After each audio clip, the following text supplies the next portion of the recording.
요한일서 3장 20절에서 24절 같이 읽겠습니다. 우리 마음이 혹 우리를 책망할 일이 있거든 하물며 우리 마음보다 크시고 모든 것을 아시는 하나님일까 보냐. 사랑하는 자들아, 만일 우리 마음이 우리를 책망할 것이 없으면 하나님 앞에서 담대함을 얻고 무엇이든지 구하는 바를 그에게 받나니 이는 우리가 그의 계명들을 지키고 그 앞에서 기뻐하시는 것을 행함이라. 그의 계명은 이것이니 곧 그 아들 예수 그리스도의 이름을 믿고 그가 우리에게 주신 계명대로 서로 사랑할 것이니라. 그의 계명들을 지키는 자는 주 안에 거하고 주는 저 안에 거하시나니 우리에게 주신 성령으로 말미암아 그가 우리 안에 거하시는 줄을 우리가 아느니라. 아멘. 기도하겠습니다. 주님, 이어지는 요한일서의 말씀을 통해서 우리에게 깨닫게 하고자 하시는 하나님의 귀한 뜻을 우리가 받기를 원합니다. 참 이 계명과 말씀이 성경 전체의 말씀 가운데 그 다루려고 하는 주제의 비중이 적지 않음을 우리가 생각하며 이 말씀이 우리 안에서 그대로 이루어지기를 소망합니다.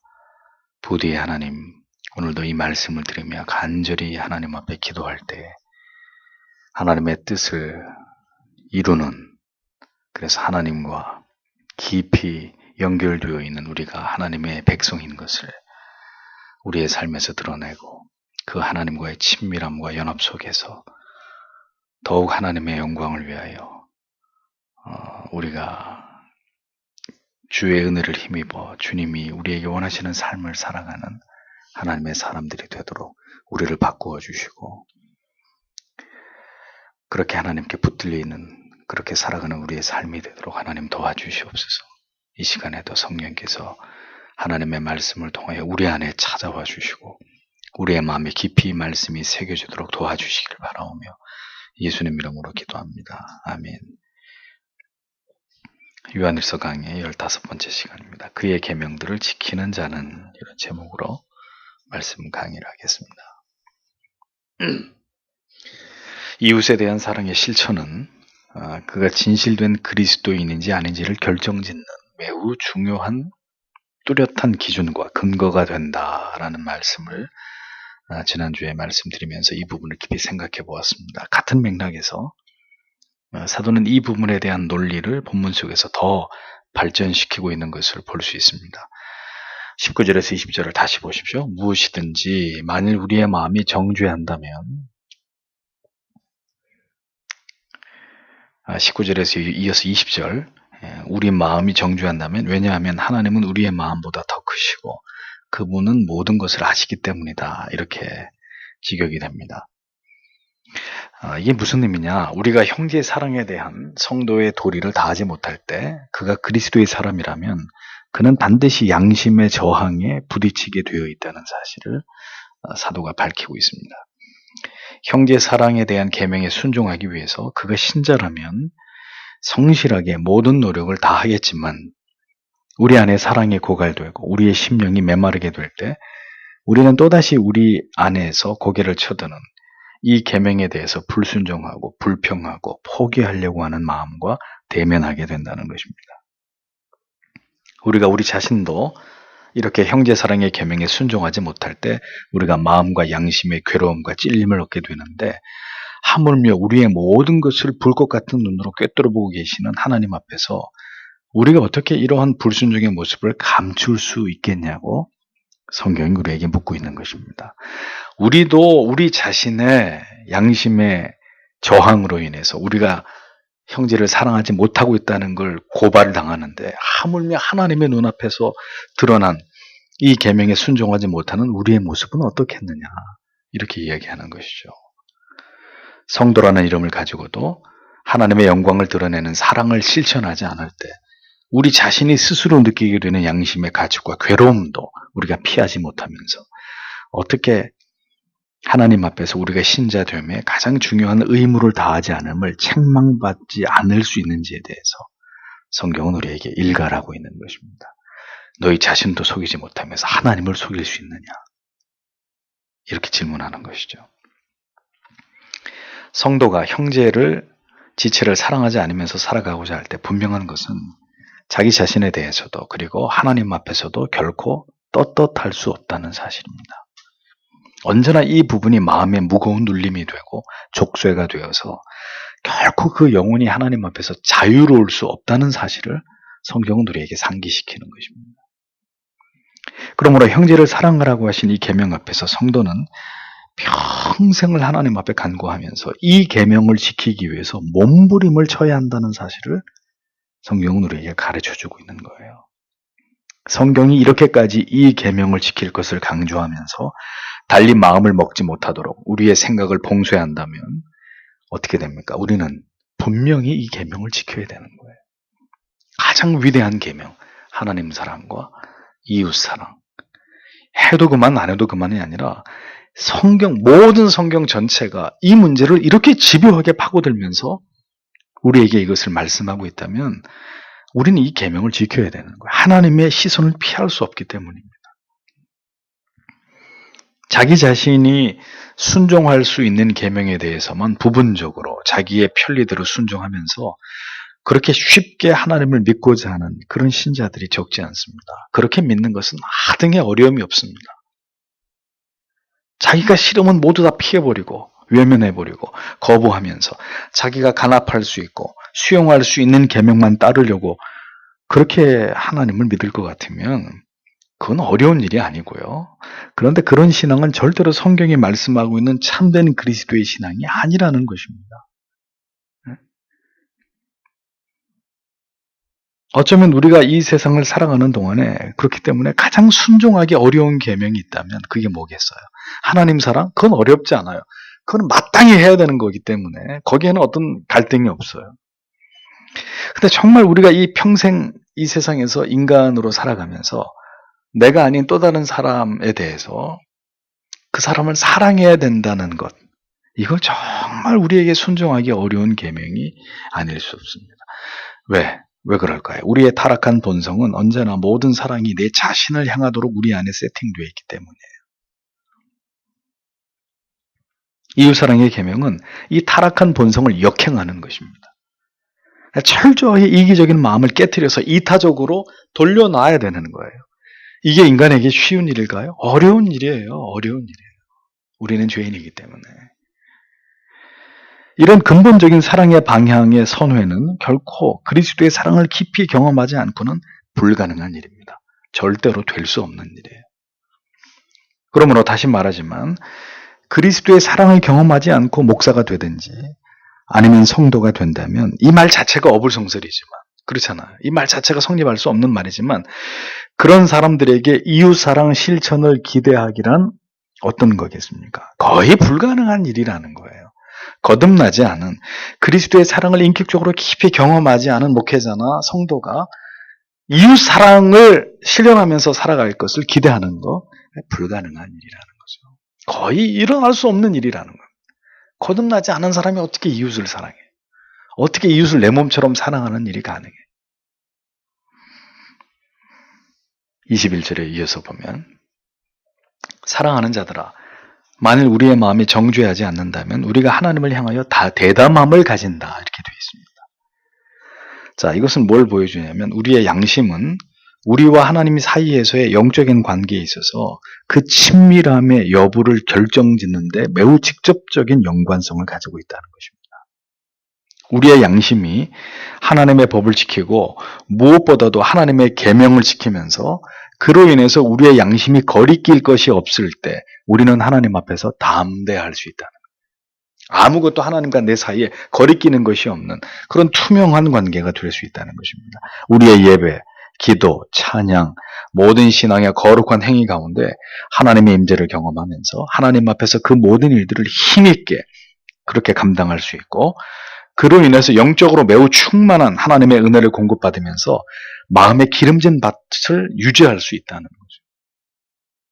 그러나 우리가 죄를 범하고 하나님께 불순종하게 될 때 우리는 즉각 우리의 영혼이 하나님과 멀어짐을 느끼게 되는 것이고 하나님과 거리감을 갖게 되고 우리 스스로 우리의 영혼과 마음이 하나님 앞에서 위축됨을 느낄 수밖에 없다는 것입니다. 이것이 바로 숨길 수 없는 영혼의 반응이라는 거죠.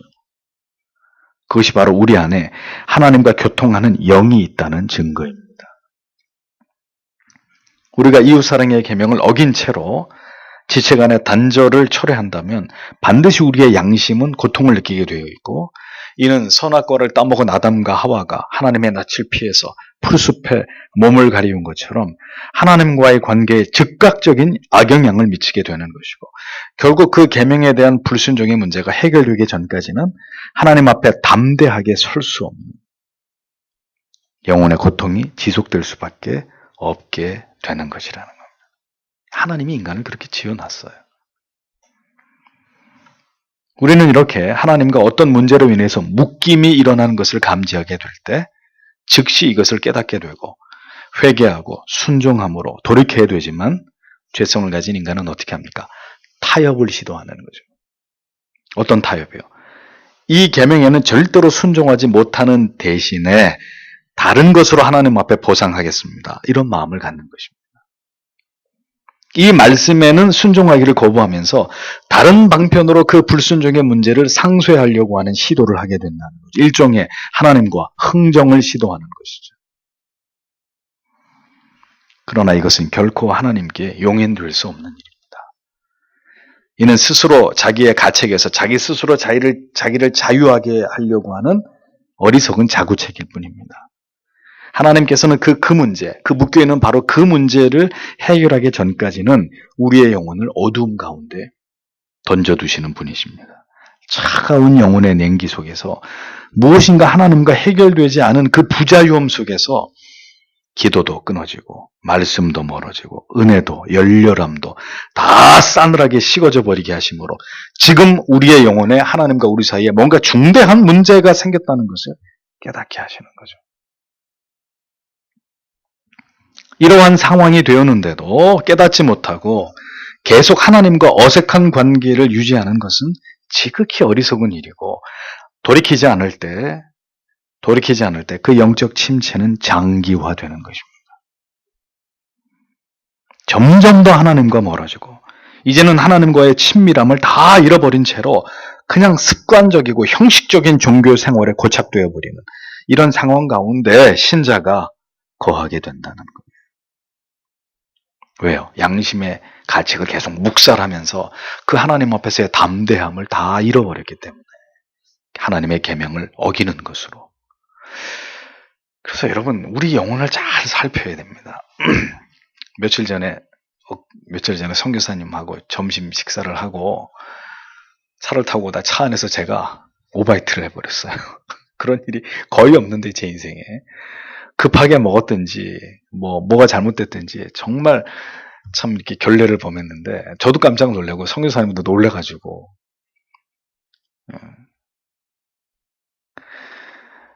불편하면은 이게 견디지 못하는 거예요, 우리 몸이. 그렇죠. 이 뭔가 지금 패스가 안 되고 딱 막혀버리면 우리 몸이 격렬하게 그것에 대해서 고통을 호소하면서 결국은 다 그걸 밀어내버리는 거죠. 다시 이걸 뚫어야 되니까. 영혼도 마찬가지예요. 뭔가 하나님하고 지금 막힘이 있고 어색함이 있고 뭔가 이렇게 싸늘함이 있고 식어져감이 있는데도 그걸 놔둔단 말이에요, 우리가. 이러다 말겠지. 원인이 뭔지도 모르고 그 원인이 뭔지 찾으려고 하지도 않고, 그럼 뭐 어떻게 되겠지? 뭐가 어떻게 되냔 말이죠. 성경이 다 말씀하고 있잖아요. 근본적으로 하나님과의 계명을 지키지 않으므로 양심의 저항이 부딪히게 되는데, 그것을 묵살하고 하나님 앞에서의 담대함을 잃어버리면 우리의 영혼이 이렇게 시들시들 메말라가는 일들이 벌어지는 것입니다. 그걸 어떻게 부정하겠어요? 괴로워서 견디지 못하는 일들이 신자의 영혼 가운데 일어날 수밖에 없는 거예요. 그런 게 안 일어난다, 택자가 아닌 거예요. 영혼이 그렇게 고통스럽지도 않고 뭐 하나님에 대해서 불순종하는데도 뭐 전혀 문제될 게 없고 오히려 나는 해피하고, 그럼 그 사람은 하나님하고 상관없는 사람이죠. 하나님의 사람의 영혼은 그럴 수가 없단 말이에요. 얼마나 많은 성도들이 이러한 지경에 있음에도 돌이키지 못하고 그저 그냥 간신히 형식적인 종교 생활에 안주하면서 그렇게 살아가고 있는지 알 수 없습니다. 건강한 사람은 뭐 피자도 먹고 불고기도 먹고 통닭도 먹고 닥치는 대로 자기가 좋아하는 걸 개걸스럽게 먹죠. 건강을 잃은 사람을 병원에 가서 한번 보세요. 중환자실에 한번 가보세요. 여러 가지 주사바늘 꼽고 거기에 의존해가지고 간신히 생명을 부지하고 있습니다. 왜? 건강을 잃어버렸기 때문에. 영혼도 하나님과의 관계를 소홀히 여기고 불순종의 상태를 지속하게 될 때, 하나님의 계명을 어긴 채로 장기화된 불순종의 자리에 머물게 될 때 서서히 고사되어 가는 것입니다. 죽어가고 있는 거예요. 힘을 잃어가고 있고 간신히 주사바늘 꼽고 공급하는, 그렇게 얻는 간헐적인 은혜로 겨우 이렇게 버티는 정도의 그런 상태, 영혼의 빈사 상태에 빠져들게 된단 말이에요. 아무리 여름에 가뭄이 져도 가끔, 그래도 아주 가끔 먹구름이 끼면서 뭐가 뿌리죠? 소나기가 뿌려요. 소나기가 한 30분 정도 쫙 이렇게 소나기가 스콜처럼 이렇게 뿌리고 나면 어떻게 돼요? 표면이 이렇게 물이 이렇게 적셔진 듯 합니다. 근데 다시 태양이 장렬합니다. 그럼 어떻게 돼요? 언제 비가 왔었냐? 머지않아서 또다시 거북이 등짝처럼 쫙쫙 갈라진 어떤 표면을 그대로 드러내지 않습니까? 그러니까 하나님과 막 이렇게 멀어져 있는 영혼도 하나님이 아예 깡그리 어떤 은혜로부터도 다 차단시켜가지고 그렇게 하나님 내버려 두진 않아요. 간헐적인 은혜를 주세요. 왜? 그렇게라도 겨우 유지하게끔은 하시거든요. 그건 정상이 아니에요, 근데.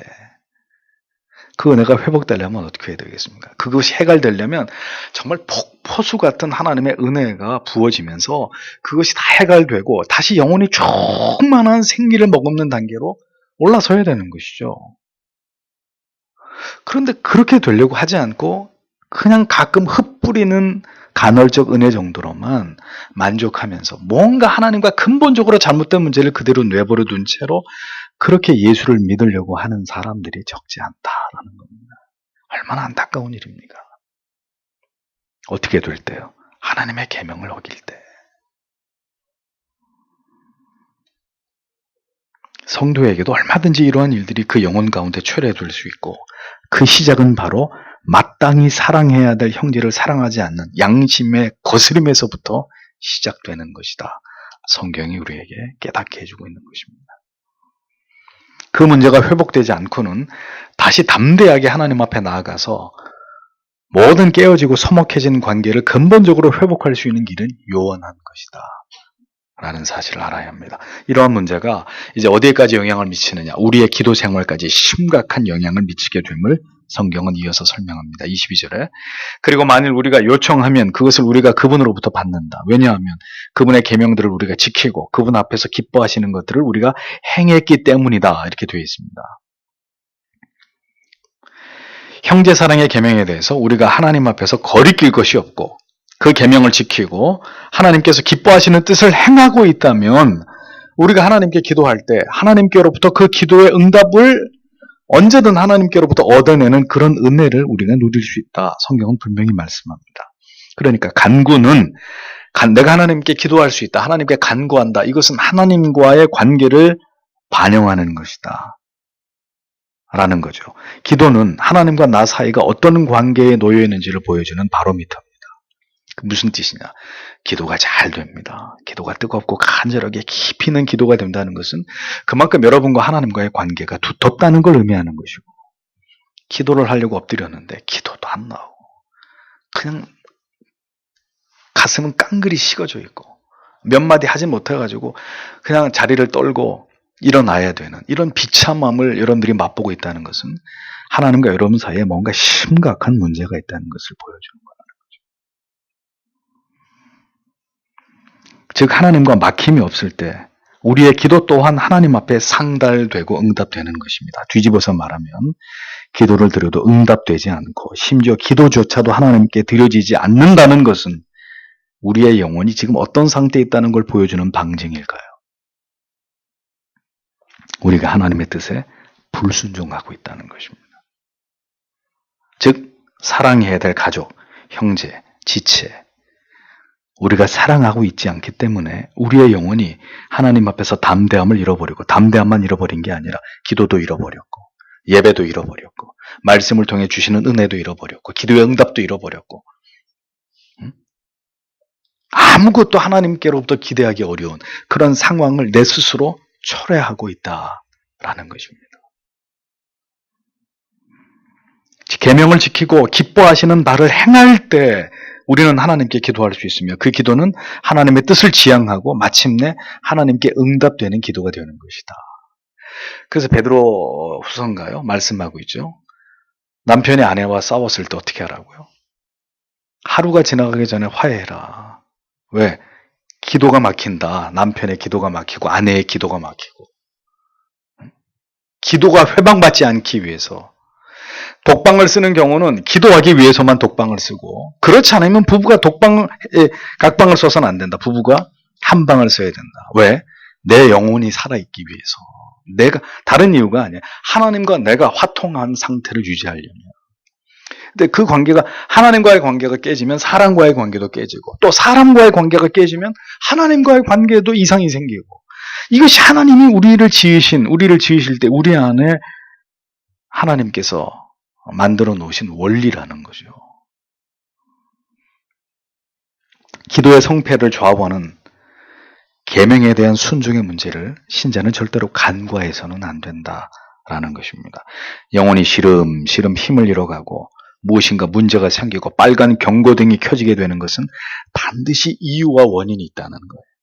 지금 자신의 영혼이 이러한 지경에 있는데도 이것을 진리 안에서 깨닫지 못하고 만약에 다른 일에 더 분주하면서 다른 방식으로 자신의 영혼의 권고함의 문제를 풀어가려고 한다면 그 사람은 하나님과 더 멀어질 수밖에 없는 것이고 그 사람은 그리스도의 사람이 아니라는 걸 자기 스스로 증명하는 거예요.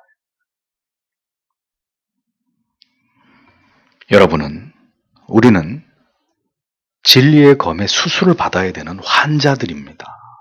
우리가 전적으로 부패한 죄인들이기 때문에 그렇게 죄인으로 이 세상에 태어났기 때문에 태어나서 죽을 때까지 우리는 계속해서 하나님의 말씀의 수술대 위에 올라가서 진리의 검으로 계속 수술을 받아야 되는 사람이에요. 내 안에 있어서는 안 되는 죄와 불순종의 종양을 계속해서 드러내야 돼요. 도려내야 돼요.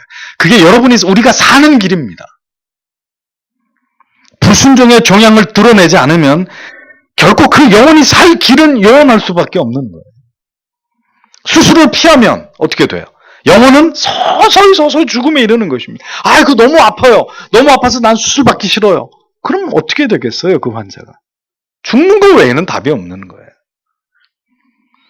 거듭 불순종의 자리에서 진리의 검을 통해서 영혼을 수술하고자 하시는 하나님의 손길을 거부하면 그는 불신자처럼 살아가는 수밖에 없는 것입니다. 진실로 거듭난 참된 성도가 되는 길이 어려운 이유가 바로 여기에 있는 것입니다. 마음대로 죄 가운데 살다가 더 정교한 검과 같은 말씀으로 우리가 해체되고 분해되면서 우리의 죄가 드러날 때 이걸 견딜 수 있는 사람이라야 그가 정말 진정한 하나님의 사람으로 거듭 태어나는 거예요. 진정한 성도가 되는 거예요. 그런데 대부분의 교인들은 좋은 마음으로 교회에 왔는데 위로나 받고 사랑이나 받고 뭔가 내 인생에 좋은 일이 펼쳐질 거야 이러고 교회에 왔는데 자 이제 말씀을 듣는데 말씀이 검처럼 자기 죄를 폭로시키고 막 드러내고 자기의 불순종의 모습이 진리에 비답해서 폭로되고 자 어떻게 되겠어요? 도망쳐버리는 거예요. 못 견디고 내가 잘못 내가 오지 말아야 될 것을 왔구나 다 도망쳐버리는 거예요. 깜짝 놀래고 왜 나를 이렇게 아프게 하지? 너무너무 불쾌하고 자존심 상하고 그러니까 종양 제거하지 않고 그냥 덮어버리고 뛰쳐나가는 거예요. 아프니까 나를 찌르니까 그걸 인정하고 받아들이지 않으려고 하기 때문입니다. 목사는 영혼을 수술하기 위해서 말씀의 칼을 뽑아든 의사입니다. 말씀의 검은 집요하게 우리의 죄를 겨눕니다. 우리의 불순종을 정조준합니다. 그것을 도려내려고 합니다. 왜요? 그 사람 괴롭히게 하려고요? 아니에요. 살리려고요. 피할 길은 없습니다. 그렇게 나를 힘들게 하지 않는 것으로 가면 되지만 그렇지 않으면 피할 곳은 없어요. 그 검을 받아들여서 내 죄의 덩어리들, 내 안에 있는 이런 종양들을 분리시켜 적출해내야 되는 거예요. 그걸 그대로 품고는 절대로 생명을 누리는 삶을 살 수 없는 거예요.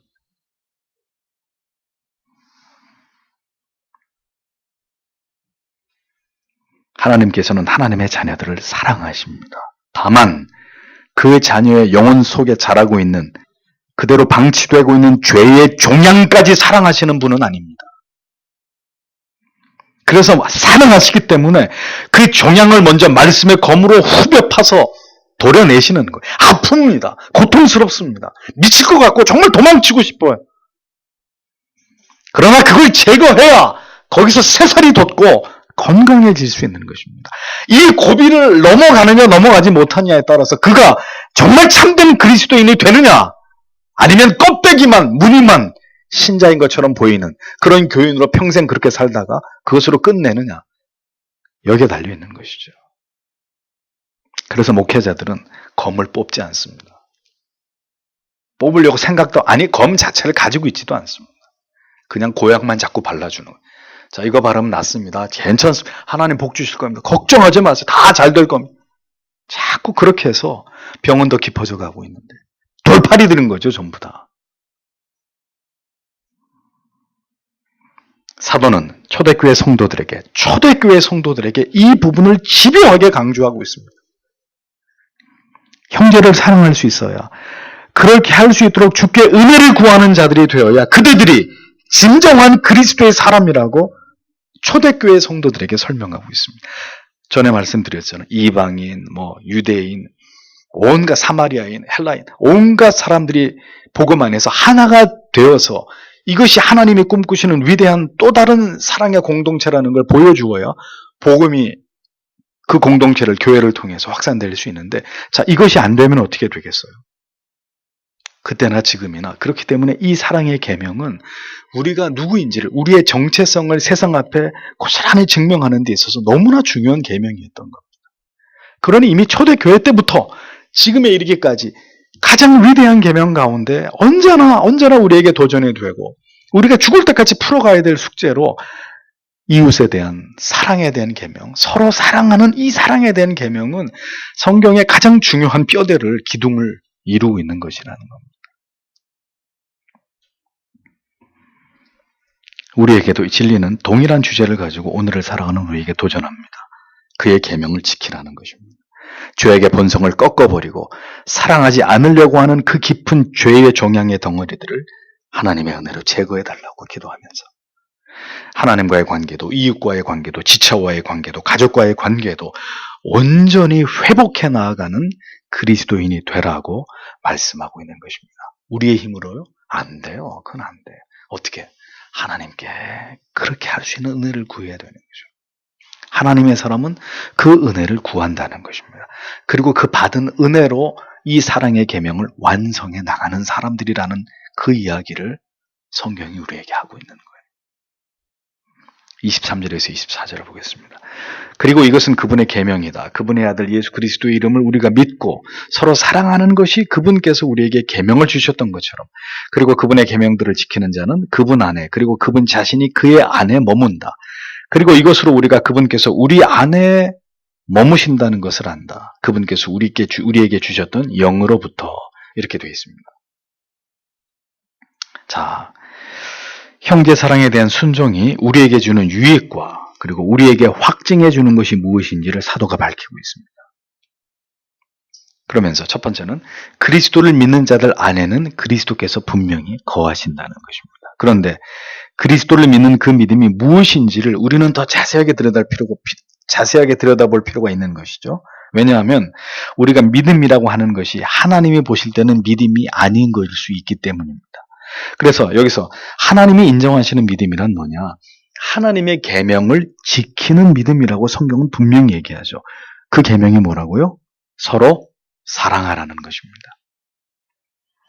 서로 사랑하라는 이 계명에 순종하기 위해서 밤낮으로 하나님께 기도하고 그 은혜에 힘입어서 사랑할 수 없는 사람을 사랑하면서 살아가고자 할 때에만이 그러한 삶이 수반된 자의 그 믿음을 성경은 믿음이라고 간주하고, 그 믿음을 가진 자 안에서 그리스도께서 함께 하시고 그도 그리스도 안에 거하는 자가 되게 하시는 것이라고 성경은 말씀하고 있다는 거예요.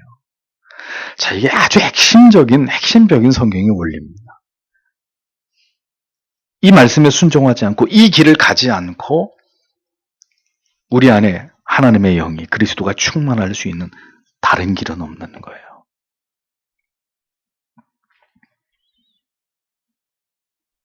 그래서 하나님의 말씀은 순종하는 자에게는 복이지만 이 말씀에 불순종하는 자에게는 거치는 돌이 되는 것입니다. 이 돌에 맞아서 산산조각이 나는 거예요. 난 그렇게 못 살아, 안 살아. 그러면 그 사람은 불신자가 되는 것이고, 이 하나님의 말씀 앞에 깊이 자기를 쪼개어 놓고 하나님 그렇게 할 수 있는 은혜를 내게 주십시오. 엎드리는 사람은 하나님의 은혜가 충만하게 부어지는 하나님의 사람들이 되는 것이고, 하나님의 사람은 하나님의 영이 지배하는 사람입니다. 우리에게 주신 성령으로 말미암아 그가 우리 안에 거하시는 줄 우리가 아느니라 그랬죠. 그의 영의 지배를 받는 사람입니다. 하고 싶지 않아도 하게 하시고 하고 싶어도 하지 못하게 하시는 그런 일들이 영혼 가운데서, 마음 가운데서 일어나고 있는 사람이라야, 그렇게 자기 부인이 이루어지고 있는 사람이라야 그가 성경이 이야기하는 신자라는 것입니다. 성도라는 것입니다. 켈빈은 거듭난 그리스도인 특징을 바로 이것을 꼽았습니다. 성경의 말씀에 근거해서 자기를 부인해야 된다. 두 번째, 십자가를 지고 주를 쫓아가는 사람이라. 이 사람이 진짜 거듭난 신자다. 하나님의 말씀이 칼빈 얘기가 아니죠. 주님이 하신 말씀. 그렇게 복음에 묶여서 날마다 자기를 복종시키고 사명을 짊어지고 그렇게 이 세상 길을 걸어가는 사람이라야 그가 명백한 하나님의 자녀라고 봤습니다. 우리는 자기 부인 안 해요. 자기를 계속 높이고 십자가 다 필요 없어요. 어떻게 하면 홀가분하게, 어떻게 하면 신바람 나게. 그러니까 전혀 성경하고 반대로 가는 거죠. 성경은 이게 믿음이다. 이것이 신자가 걸어가야 될 삶이라 그러는데 우리는 그 쇠사슬을 끊어버리고 그 어떤 하나님의 말씀에 은혜의 족쇄를 풀어버리고 도망치는 거야. 난 그렇게 살고 싶지 않아. 왜 한 번뿐인 인생을 그렇게 피곤하게 살아야 돼? 난 그렇게 못 살아. 도망치는 거예요. 전혀 말씀의 반대 방향으로 가는 거죠. 성도는 자신이 살고 싶은 삶을 살아가는 사람들이 아닙니다. 하나님의 영광을 위해서 순종하면서 살아가려고 하는 그런 삶을 지향하는 사람이 하나님의 사람입니다. 그게 왜 가능할까요?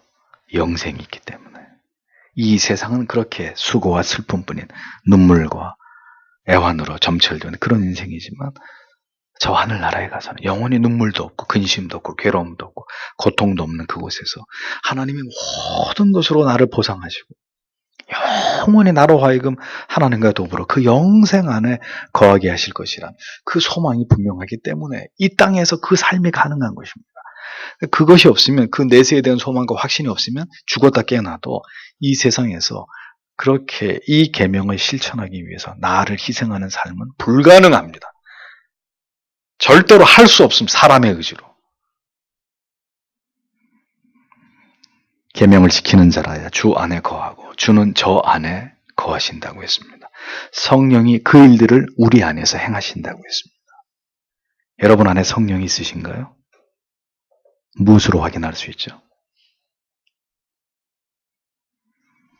오늘도 서로 사랑하라고 하신 이 계명에 복종하기 위해서 가슴을 치고 눈물을 흘리면서 주님께 무릎을 꿇는 모습으로 여러분 안에 성령이 거하고 계신다는 것을 증명하는 것입니다. 단언하건대 이렇게 계명에 순종하고자 하지 않는 자, 그들이 교회 안에는 있어도 그들은 그리스도께서 말씀하고 있는 그 믿음을 가진 자들이 아니라는 겁니다.